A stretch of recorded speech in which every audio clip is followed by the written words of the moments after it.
tanya Kristian, buktikan Tuhan wujud. Lihatlah alam ini. Tanya Hindu, lihatlah alam ini. Semua agama kata lihatlah alam ini. So persoalan saya, mana satukah Tuhan yang betul sekarang? Betul kan? So, adakah itu cukup? Masalah kita bila Ustaz bagi jawapan, lihatlah alam ini, kita tak lawan balik. Kita terima bulan-bulan. Betul kan? Padahal hujah ini sangat lemah. You bagi jawapan saya kepada dia sekarang, apa berlaku? So Ustaz, mana betul? Semua tidak sama. That is not the right way to answer. Tak cukup. Kita kena cari jawapan. Tanya yang pakar, dapat jawapan yang mantap. Saya nak panjang pun jawapan tu pendek. Tapi lepas ni tak jawab soalan lagi tau. Tak betul. Okey. Sebenarnya cara menjawab buktikan Allah wujud. Okey. Dia ada logik boleh gunakan, ada saintifik. Saya rasa saya bagi saintifik saja cukup hari ini. Okey. Tahu tak? Siapa di sini mahir tak dalam fizik? Lagi merendah dulu. Siapa di sini pernah baca Albert Einstein punya buku General Theory of Relativity? Special General Theory of Relativity, Intelligent Design. Mereka diri. Okey. Kalau macam ni kan. Okey, saya tukar. Tahu tak apa penemuan yang paling hebat oleh pakar saintis dalam abad ke-21 ini? What is the greatest discovery among the 21st century, among the scientists? The greatest discovery. Apa? Ayo samjam. Molecule. Yang the greatest discovery in the 21st century by the scientists is the universe is expanding steadily. Alam ini berkembang. Betul? Alam ini berkembang. Macam mana dia tahu? Ada baca tak sejarah Edwin Hubble? Macam mana dia gunakan teleskop tu? Dia lihat bumi dengan galaksi. Masa bila dia gunakan bumi dengan galaksi, dia dapati bahawa bumi dan galaksi bergerak jauh daripada satu sama lain. Dan kemudian mereka kaji lagi galaksi dengan galaksi, dan mereka dapati bahawa setiap galaksi bergerak jauh daripada satu sama lain. Akhirnya mereka terbukti bahawa rupa-rupanya alam ini sentiasa berkembang. This is the greatest discovery. Kenapa? Sebab penemuan inilah yang membuktikan alam ini dicipta. Wujudnya pencipta.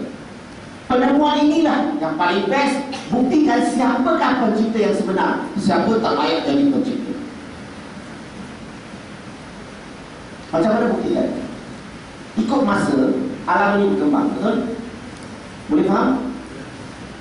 Kalau ikut masa dia berkembang, kembali kepada masa, apa akan berlaku kepada alam ini? Mengecil, betul tak? Akan mengecut, betul? Dan kalau kita berurusan kembali kepada masa, alam ini akan sentiasa mengecut. Dia akan sampai satu tahap pada setitik. Kalau orang putih kata a point of similarity. Dalam arti kata lain, alam ini sebelum ini tidak wujud. Selepas pencipta mencipta setitik ini, daripada tanpa apa-apa, dan daripada setitik itulah dia berkembang. Maka 13 hingga 17 bilion tahun terciptalah alam yang kita duduk hari ini. Dalam arti kata lain, sains telah bukti bahawa alam ini dicipta, bukan wujud dengan sendirinya, bukan alam semula jadi. Alam Allah yang jadikan, pencipta yang menciptanya. Ya? Berat. Is it difficult to understand? Saya sudah ubah sampai sangat mudah lah. Saya sudah tak gunakan perkataan lain-lain dah. Boleh faham ke? Siapa tak faham? Tahu tak kenapa orang tak angkat tangan? Nanti dia tak faham, orang kata semua faham kan? Bagus. Very pandai. Very pandai. Cuba ajar dah perkataan ini. Kata. Nah, sekarang ini selain daripada membuktikan pencipta wujud, alam ini dicipta, wujudnya pencipta. Sekarang ini kita dah tahu siapakah yang layak jadi pencipta yang sebenar. Siapakah pencipta yang sebenar? Siapa layak jadi pencipta? Ada belajar fisik kan kat sekolah? Fizik kata segala-galanya dalam alam ini ada 3 perkara. Apa 3 perkara itu? Masa, ruang, jisim. Time, space and mass. Betul ke tak betul? Everything in this universe must have these 3 things. You study physics kan? Setuju ke? Kalau tak setuju, tak ada apa-apa mau cakap. Setuju ke tak setuju? Ada cikgu fizik tak? Saya pakar untuk confirm. Okay, everything in this universe must have time, space and mass. Tapi tadi kita kata reverse tadi kan, kembali kepada masa. Artinya sebelum itu, kalau sebelum alam ini dicipta, ada masa, ruang dan jisim tak? Ada ke tak ada? Tak ada. Pencipta wujud tak? Wujud. Maksudnya pencipta yang sebenar yang mencipta alam ini, dia adalah keluar daripada aliran masa, ruang dan jisim. The creator, the true creator who created the universe, he is outside the flow of time and space. He is not bounded by time. Dia tidak jatuh kepada masa. Tengok Tuhan-Tuhan yang orang sembah hari ini, semuanya ada masa, ruang dan jisim. Sains kata apa? Ini bukan pencipta, ini semua ciptaan. Dan dalam Islam, kenapa kita kata Allah tahu segala-galanya? Kalau ikut sains, hanya ada satu cara yang boleh tahu segala-galanya. When you are outside the flow of time and space, you are not bounded by time. Sebab itulah Allah tahu apa yang telah berlaku, sedang berlaku, apa yang akan berlaku. Sebab Allah tidak jatuh kepada masa yang kita cerita sebelum semasa selepas. Allah is outside the flow of time. Sebab itulah Allah tahu apa yang sudah berlaku, sedang berlaku, apa yang akan berlaku. Bagi Allah seolah-olah semuanya sekarang. Boleh faham tak? So, siapakah yang layak boleh mempunyai sifat sedemikian? Luar daripada aliran masa, ruang dan jisim. Hanya Allah. Semua dalam Quran. Sebenarnya ayat ini, sains ini telah membuktikan satu ayat dalam Quran saja. Surah Ikhlas, surah ke-112 ayat 2. Allahus Samad. Allah tak ada permulaan, tak ada akhir. Allah adalah luar daripada aliran masa, ruang dan jisim. Scientifically terbukti tak Allah itu pencipta yang sebenar alam ini? Ini secara ringkas. Kalau tidak, jawapan sangat panjang.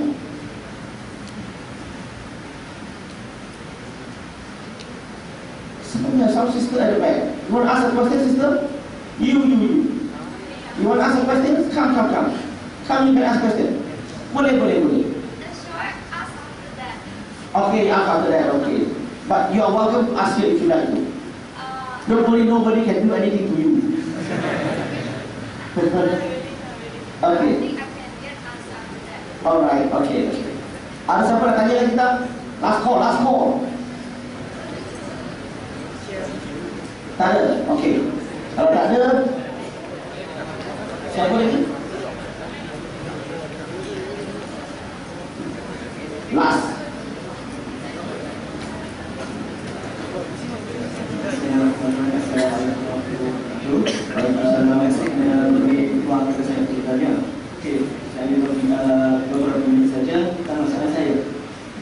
Kita sedia malam yang Ustaz sebelum memulai agama Islam adalah agama Buddha.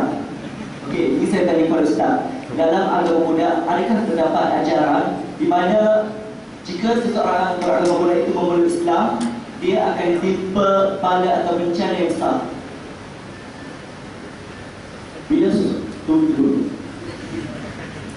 Bila seseorang itu beragama Buddha, memeluk agama Islam, dia akan timpa bala atau bencana yang besar. No such thing. Kan, ini adalah apa yang saya dapat daripada kawan saya yang beragama Buddha sendiri, di mana dia mengatakan bahawa dalam ajaran Buddha itu sendiri, apabila seseorang yang beragama Buddha itu memeluk agama Islam, ajaran Buddha itu mengatakan bahawa seseorang itu akan dikenakan bala atau bencana yang besar. You gunakan itu tanya soalan. Nabi Muhammad SAW wujud 1400 tahun yang lalu. Gautama Buddha wujud 2500 tahun yang lalu. So zaman dulu Gautama Buddha, dia sudah tahu tak kalau orang Buddha ikut masuk agama Islam, itu berkata Islam tak boleh lagi kan? Boleh faham kan? Now bila dia kata begini, bila dia kata macam orang beragama Buddha masuk Islam, okey, lepas tu apa yang berlaku? Macam-macam akan berlaku kan? Maksud, sebab Gautama Buddha sendiri kata, okey, Gautama Buddha kata, whenever you find the truth, di mana-mana kalau kamu jumpa kebenaran, maka terimalah kebenaran itu. Dia mana ada kata, sekarang kalau kamu jumpa kebenaran dalam Quran, dia suruh terima. Dia tak kata, bangga itu apa yang akan berlaku kepada kamu. That's not true. Kalau dia kata begitu, minta dia, Tuhan Tuhan. Surah Al-Baqarah ayat 111. Tunjukkan bukti kamu. Kalau kamu cakap yang benar, dalil kat mana? Dalam agama Buddha dekat buku. Tunjuk. Saya menunggu. Boleh faham tak? Minta dalil. Jangan terima apa dia kata. Kalau semua orang Buddha ada kata-katanya, berada ni lagi banyak barang mau kata. Boleh faham tak? Kalau semua menggunakan kepala otak, tak habis cerita. Nak cerita agama Buddha, mesti tunjukkan dari kitabnya, bukan daripada pendapat pribadi. Sebab setiap orang ada pendapat. Boleh? Dan apa yang mengajikan dia berkata macam tu, kawan saya mengatakan yang dia ada seorang adik-adik yang lepas SPM dia dapat keputusan cemerlang pergi belajar dekat Sabah. Dan mak dia kata, betul kamu nak sama belajar dekat Sabah? Kalau kamu pergi juga, mungkin kamu akan temui kesusahan di sana. Tapi dia tetap, anak dia tetap dengan keputusan pendiriannya untuk belajar di Sabah.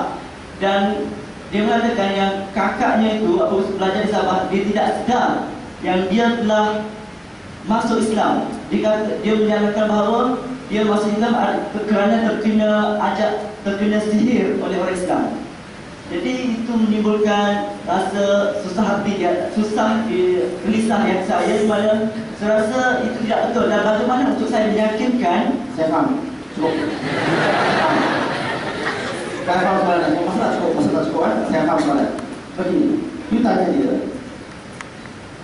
sihir tak sihir itu apa? Sihir itu barang baik jahat. Siapa yang buat sihir? Bukan kan? Sihir akan bersiapa? Jin yang baik jahat. Iblis yang terlibat tak? Okey. Now, masuk Islam ikut Quran dan Sunnah betul tak? Barang baik jahat. So, yang iblis, syaitan, jin yang jahat ajak manusia gunakan sihir, ajak orang supaya ikut agama yang benar. Masuk akal tak?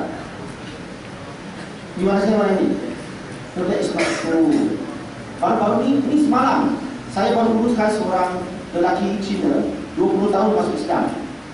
Dia baru masuk Islam sebulan lebih yang lalu. Okey, dan keluarga dia, sebab masa dia masuk Islam, bila dia balik rumah, mak bapak masak apa pun dia tak mau makan. Memanglah mak bapak akan syakan. What's wrong with my children? Sebelum ni suka makan babi, sebelum ni suka makan kerbau pendek, tiba-tiba masuk Islam dan tiba-tiba tak mau makan. So mak bapak syakan. So semasa dia mandi, mak bapak cek dia punya wallet, jumpakan Islam. Boleh faham kan? So mak dia ingatkan anak dia kena sihir, pergi panggil bungu, kelapa tak bawang, tak bunga, tak apa lah. Cara Cina kan? Sebab dia kena sihir apa? Dia masuk Islam, dia belajar Islam, dia masuk Islam. Sihir itu dia cakap, tanya dia, you nampak tak sihir? Macam mana kamu boleh pastikan dia sihir tak sihir? No, it's just you sihir. Boleh faham ke? Macam mana? Sihir itu perbuatan yang tak baik. Dan perbuatan yang tak baik ini ajak you kepada kebaikan. Masuk akal tak? Dia sebut like that. How can you say Iblis ajak you buat barang yang baik? Boleh tak? Dalam Quran, dalam surah Fatih, surah 36 ayat 35 ayat 6, Iblis kata, okey, Iblis kata dalam ayat ini, kata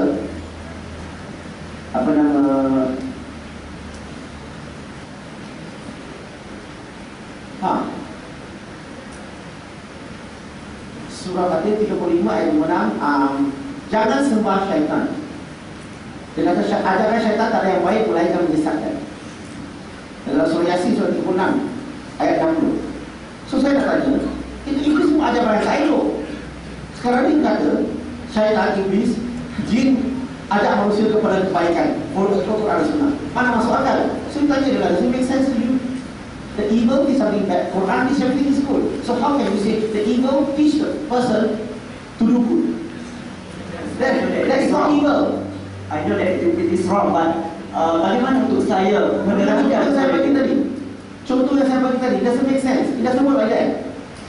It's just like ketam jalan macam mana?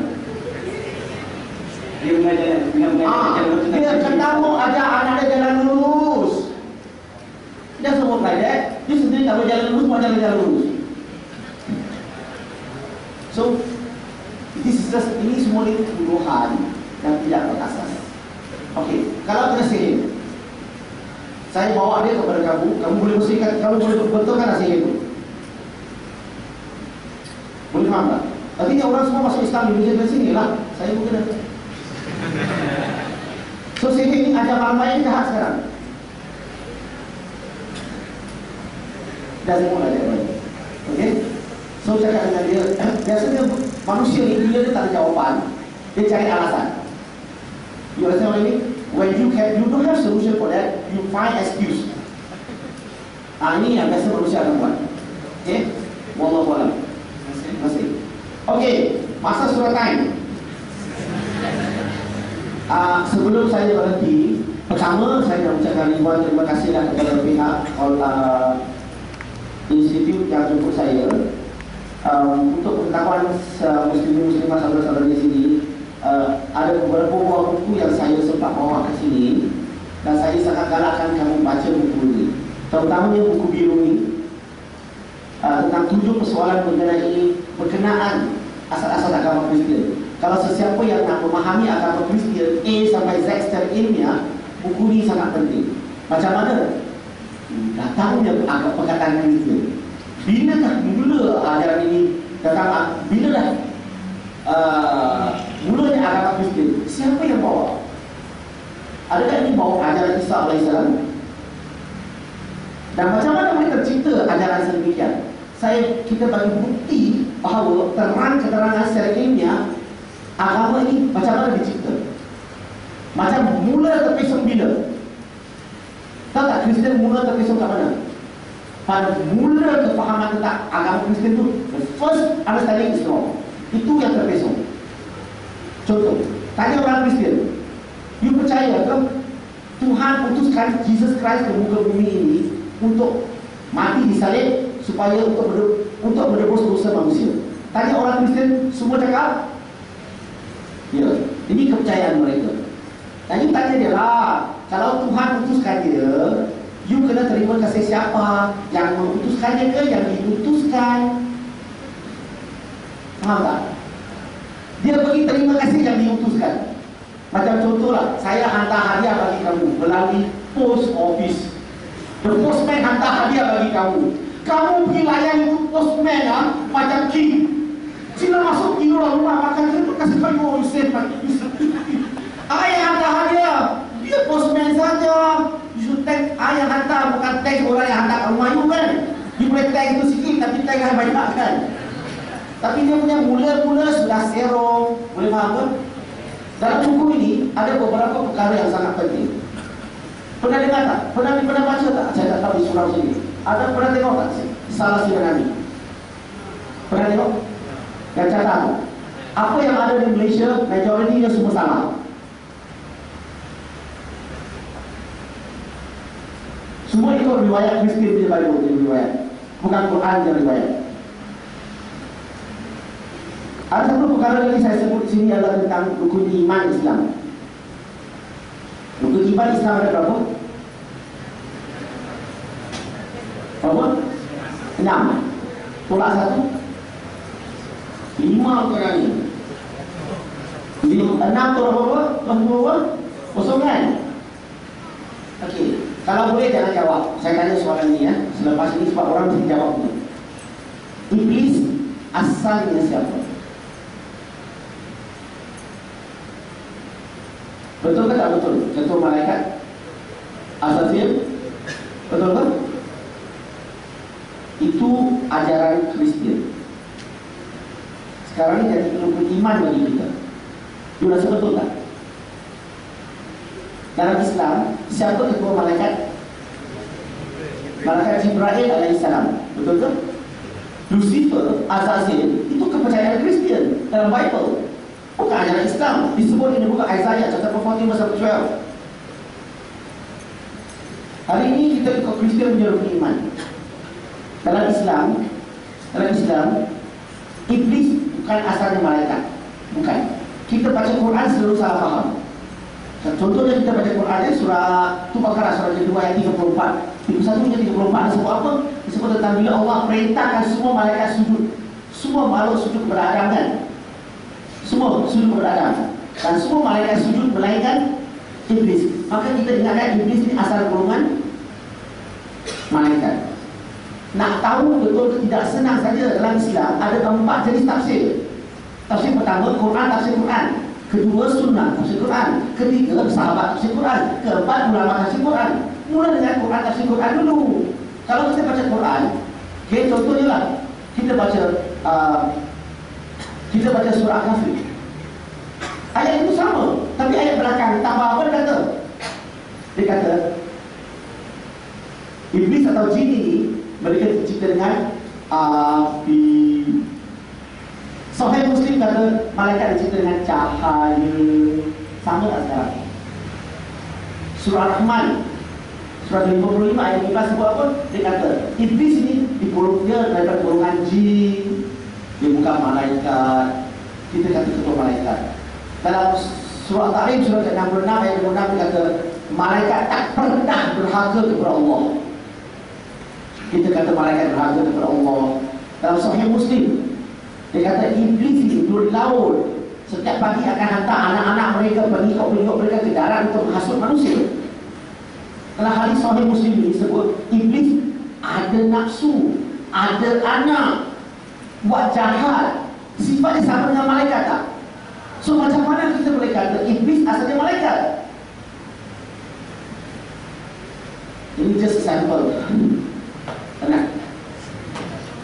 Kalau tak kaji, kita sentiasa ikut-ikutan, amalan kita ikut-ikutan, tak betul dia kita berjalan. Bayangkan rukun iman pun tak betul. Macam mana? Tadi kita kata 6 pula 1 jadi kosong. Apa akan berlaku? Please. Kalau ada peluang saya minta kalau pihak institut atau college dan sebagainya ada khusus. Tapi tak boleh duduk dalam sini lah. Dia perlu ada classroom, aircon. Sekurang-kurangnya 2 hari khusus. Setiap kali mesti 2 hari khusus. Kita ada minggu fasa. Kalau dapat ikuti semua khusus, that will be very good. Okay, so itu sajalah saya rasa perkongsian hari ini.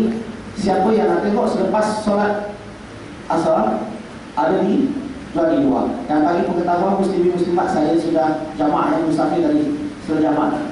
So saya akan tunggu di luar saja. So sepanjang penyampaian saya, sekiranya terkasar bahasa, saya minta maaf. Segala yang baik datang kepada Allah, yang lemah datang pada diri saya sendiri. Panjang umur kita cuba naik waktu. Wa akhiru da'wana alhamdulillah. Assalamualaikum warahmatullahi wabarakatuh.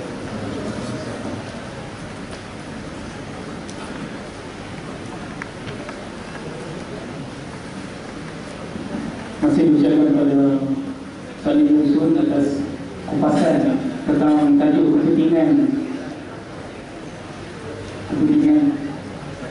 perbandingan agama. Jadi kita mengharapkan satu